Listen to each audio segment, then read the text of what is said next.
Hola, soy José Ríos. Bienvenidos a este video número 2 de un total de 10 que forman un curso de modelos de pronósticos. Bien, en este video vamos a hablar de nuestro primer modelo de pronósticos o modelo de suavización, como lo mencionamos en el video anterior. Es el modelo de promedio móvil ponderado exponencialmente. Promedio móvil ponderado exponencialmente. Vamos a usar estas iniciales para referirnos a él. PMPE. Yo lo leo como PMP, simplemente así lo leo, PMP.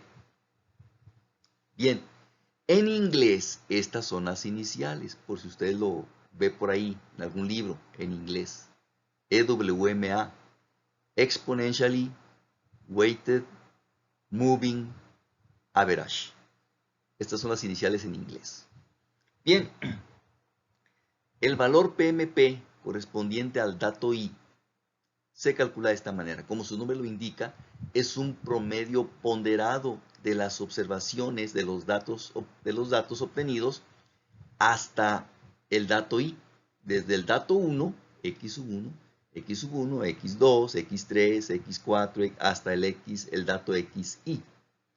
Entonces, es un promedio ponderado de estos valores. El dato más reciente es X sub I. El dato más antiguo es X1. El dato más reciente, XI, tiene ponderación 1, se multiplica por 1.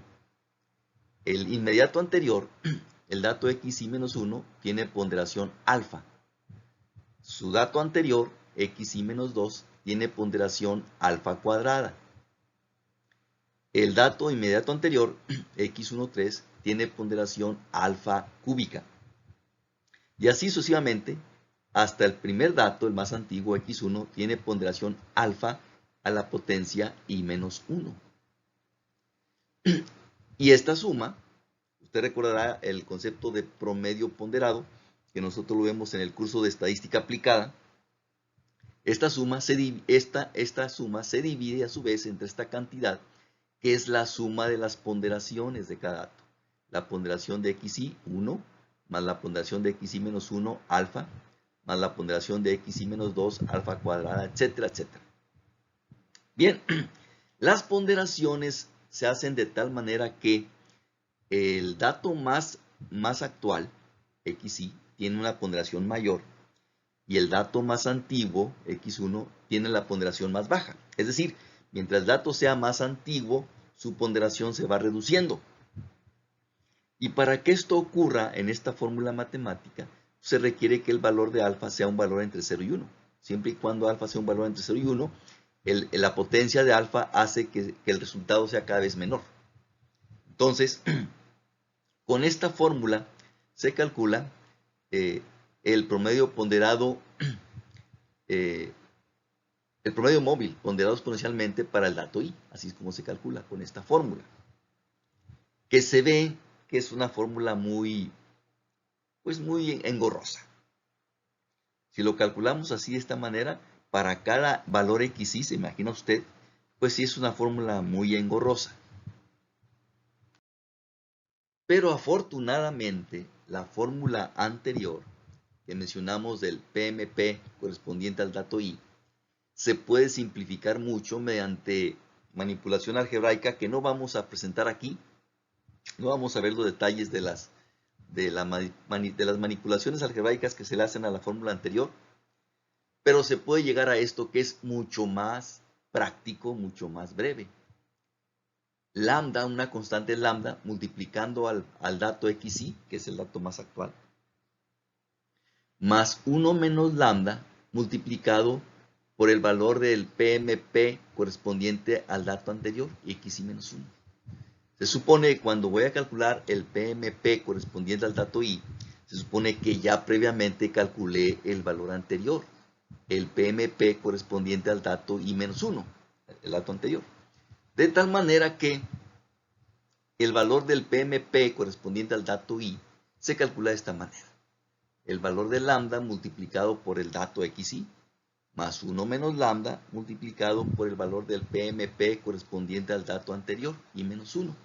donde lambda es una constante entre 0 y 1, igual que el alfa que mencionamos en el apoyo anterior. Lambda es una constante cuyo valor está entre 0 y 1. Bien, resulta que el valor del PMP correspondiente al dato I va a ser el valor estimado para la siguiente observación, para el dato xi más 1. Entonces, el valor obtenido aquí, el PMP correspondiente al dato I, va a ser el valor estimado para el siguiente, para el i-1. Va a ser el xi-1 gorrito, así lo leo yo, que es el valor estimado o ajustado para el siguiente dato, para el xi más 1, el dato i más 1. Entonces, de tal manera entonces que esta fórmula, considerando que el valor del PMP correspondiente al dato I, considerando que es el valor ajustado o estimado para el dato siguiente, I más 1, entonces esta fórmula se puede reescribir de esta manera. El valor estimado o ajustado para el dato I más 1 es lambda multiplicado por xi, más 1 menos lambda multiplicado por el valor estimado de xi. Y este valor estimado para xi no es más que el valor del PMP correspondiente al dato anterior, i menos 1. Entonces, tomando en cuenta esta igualdad, entonces se reescribe de esta forma el dato ajustado o estimado para el valor i más 1. Se reescribe de esta manera. De tal forma que ya teniendo todos los valores estimados por este modelo de pronósticos, entonces el error sería esta diferencia. El dato observado menos el dato estimado o ajustado por el modelo xi gorrito. ¿Sí?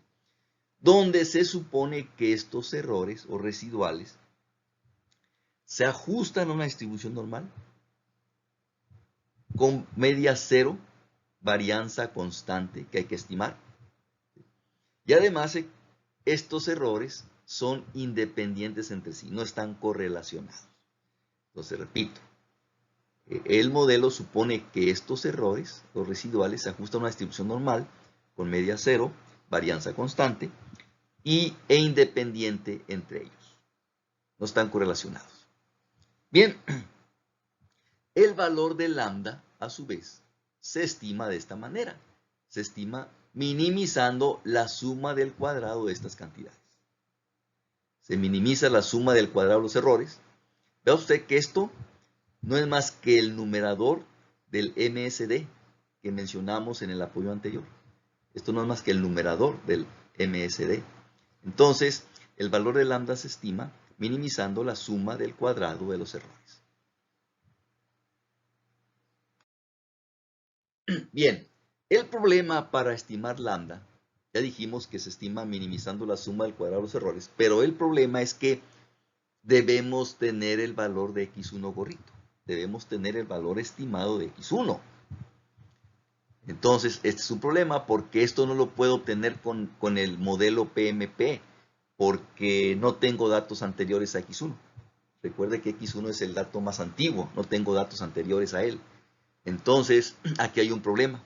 ¿Cómo estimar el valor de x1? ¿O cómo ajustarlo? Bueno, básicamente hay estas tres técnicas, estos tres métodos. Primero, puedo promediar los primeros valores de las x. Si veo que los primeros valores de las x son valores muy similares, muy parecidos, no sé, los primeros 3, 4 valores son muy parecidos, los puedo promediar y eso lo tomamos como el valor estimado de x1, el x1 gorrito. Es una forma. La otra es promediando todos los valores de mis x observadas, todos mis datos. Esto es recomendable cuando todos los datos zigzaguean de manera horizontal, de tal forma que todos se mueven alrededor de un valor constante. Si vemos que el zigzagueo es horizontal y todos los valores de mis x se mueven alrededor de un valor fijo, entonces esta puede ser una buena idea para estimar x1. La otra es que nosotros notamos una tendencia creciente. Si nosotros notamos una tendencia lineal de las x con respecto al subíndice y, si vemos que sigue aproximadamente una tendencia lineal los valores de X, entonces podemos ajustar una regresión lineal simple, donde la variable predictora es el subíndice precisamente, y el orden de los datos. Entonces ajustamos una regresión lineal simple y beta sub 0 se tomaría como el valor estimado de X1. Esta opción 3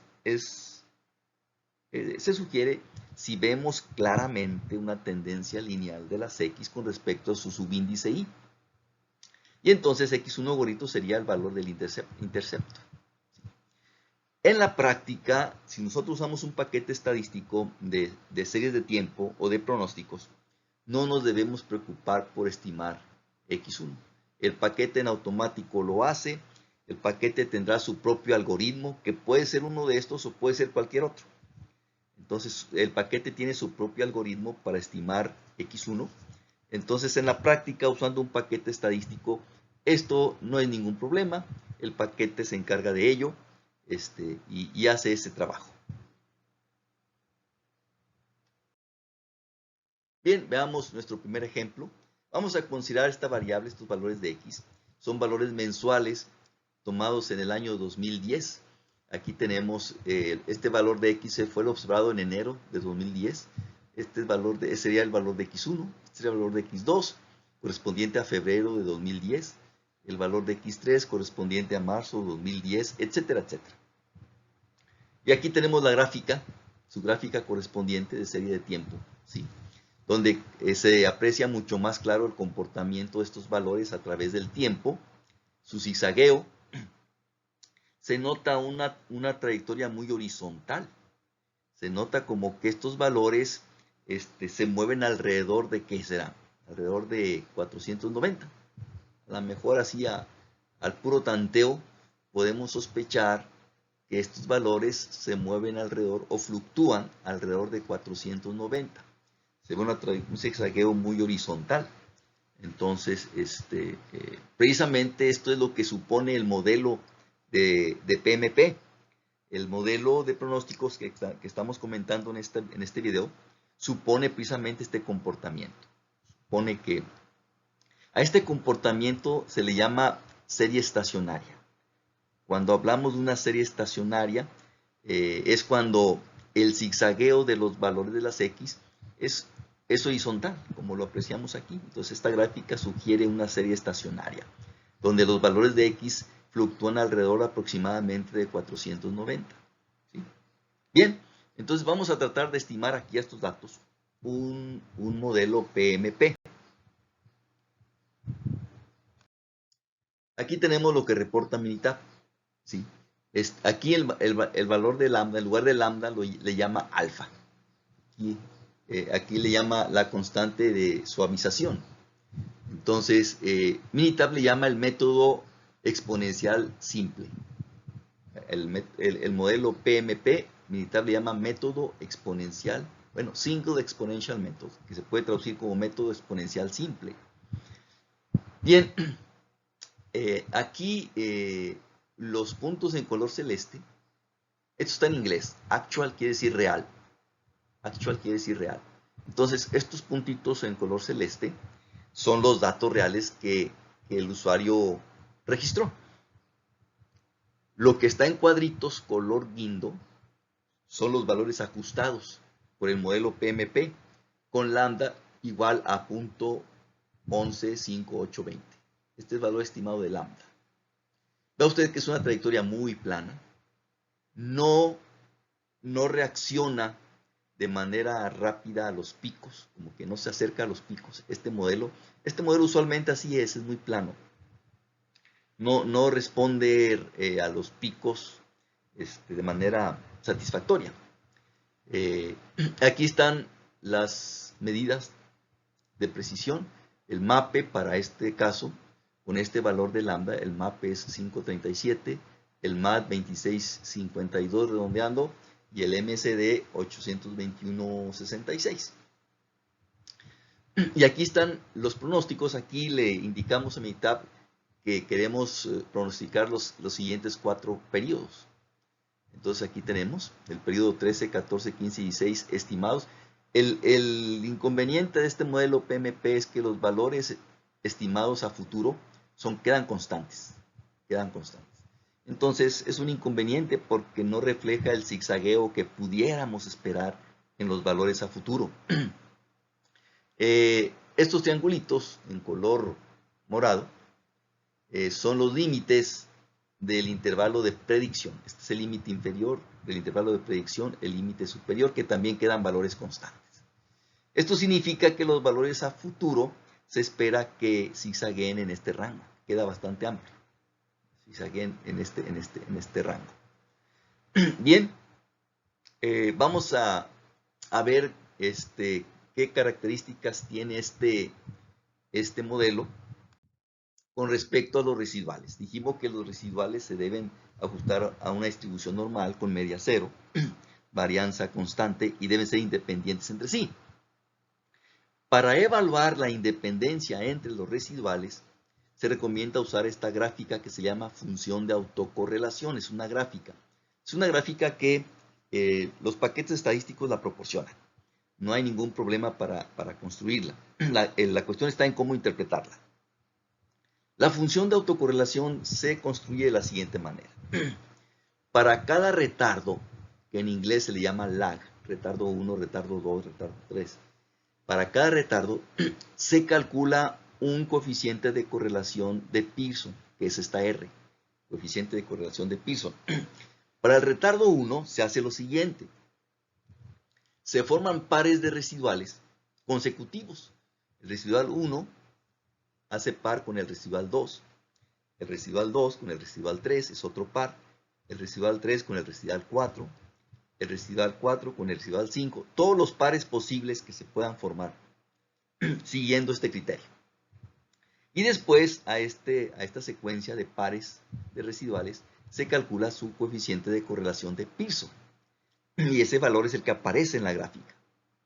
Para el retardo 2 se hace de manera similar, pero con residuales separados dos posiciones. Da usted, el residual 1, correspondiente al dato 1, hace par con el residual 3. Vea usted el subíndice. 1 más 2 me da el subíndice 3. Retardo 2.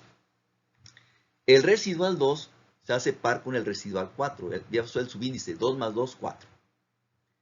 El residual 3 hace par con el residual 5. Vea usted, los subíndices 3 más 2, 5. Y así sucesivamente todos los pares de residuales que se puedan formar. Y después, para este grupo de pares de residuales, se calcula su coeficiente de correlación de Pearson. Es la R2, coeficiente de correlación de Pearson. Y así sucesivamente, para el retardo 3, se forman pares de residuales. El residual 1 hace par con el residual 4. Vea los subíndices, 1 más 3, 4. El residual 2 hace par con el residual 5. Vea el subíndice, 2 más 3, 5. El residual 3 hace par con el residual 6. Vea los subíndices, 3 más 3, 6. Y así sucesivamente, se forman todos los pares que se puedan formar. Y luego se calcula su coeficiente de correlación de Pearson, es la R3, la R de retardo 3. Y así sucesivamente. Y después se grafican todos estos coeficientes coeficientes de correlación de Pearson se grafican. Es lo que hace la función de autocorrelación. ¿Sí? Con aquellos valores de R que sean muy grandes, entonces ahí es donde ya se sospecha que esos residuales están correlacionados y ya se infiere que no son independientes. Eso es algo no deseable. Aquí lo que se desea es que todas estas R's sean 0. Es lo ideal. O muy cercanos a 0. De tal manera que se pueda inferir que todos estos residuales no están correlacionados entre sí, entonces son independientes. Aquí tenemos la gráfica de la función de autocorrelación para los residuales del modelo PMP que ajustamos en nuestro primer ejemplo, en el ejemplo 1. Para retardo 1, que en inglés se le llama lag, para el retardo 1, esta es la R1. Este segmento es el valor de R. En el eje vertical tenemos los valores de la R. Entonces, este valor de R es negativo, El valor de R1 es negativo y está muy cercano a 0. Estas líneas que tenemos aquí en color rojo son los valores críticos con un nivel de significancia del 5%. Son pruebas de hipótesis. De tal manera que si el valor de R rebasa esta línea, entonces es mayor al valor crítico. Entonces se infiere, si lo rebasa, se infiere que ahí la correlación lineal es significativa. Y entonces los residuales con ese retardo no son independientes, están correlacionados. Por ejemplo, para el retardo 1, vea usted, el valor de R1 no rebasa el valor crítico. Se infiere que ρ1 es 0. Son independientes, no están correlacionados. Pero observe usted que en este caso, para el retardo 2, el valor de R, que también es negativo, es casi menos 0.8, un poquito menos. Quizá 0.75, no sé. Rebasa el valor crítico. Entonces, aquí se infiere que los residuales de retardo 2 sí están correlacionados entre ellos. Entonces, no son independientes. El resto de las correlaciones, vea usted, para el resto de los retardos, ninguno rebasa el valor crítico. Entonces, todos ellos se infiere que son iguales a 0. Estas correlaciones lineales son iguales a 0, entonces son independientes. Aquí tenemos un problema entonces. No podemos inferir que los residuales, que los errores son todos independientes entre sí. Aquí lo que se infiere es que los errores de retardo 2 no son independientes entre sí. Están correlacionados de manera significativa. Entonces, esto es algo no deseable en un modelo de pronósticos. Aquí ya tenemos un problemilla. Bien, para terminar el video presentamos el análisis de residuales para el modelo PMP de este ejemplo 1. Esta gráfica evalúa su ajuste a la distribución normal. Pues podemos decir que mientras más cercanos estén estos puntos a la recta que vemos aquí, el ajuste es mejor a la distribución normal. Pues aquí vemos que más o menos están relativamente cercanos a la trayectoria rectilínea. Podemos inferir que el ajuste a la distribución normal es razonablemente bueno. Y esto evalúa el supuesto de varianza constante. La varianza constante, aquí se espera ver una franja de puntos con amplitud más o menos constante. Aquí creo que eso lo cumple razonablemente bien. Sí podemos pensar en que aquí vemos una nube de puntos con una amplitud más o menos constante ahí. Entonces, esto evalúa la varianza, el requisito de varianza constante. Entonces, los errores para este ejemplo, los residuales, vemos que sí se ajusta razonablemente bien a la distribución normal y sí tiene razonablemente una varianza constante. Sin embargo, como vimos en el apoyo anterior, no podemos inferir que sean independientes, ya que la función de autocorrelación nos dice que los residuales de retardo 2 están correlacionados de manera significativa. Entonces, no podemos afirmar aquí que todos los residuales son independientes entre sí, y eso es algo no deseable. Con eso terminamos el video. Estaré al pendiente de sus comentarios. Hasta pronto.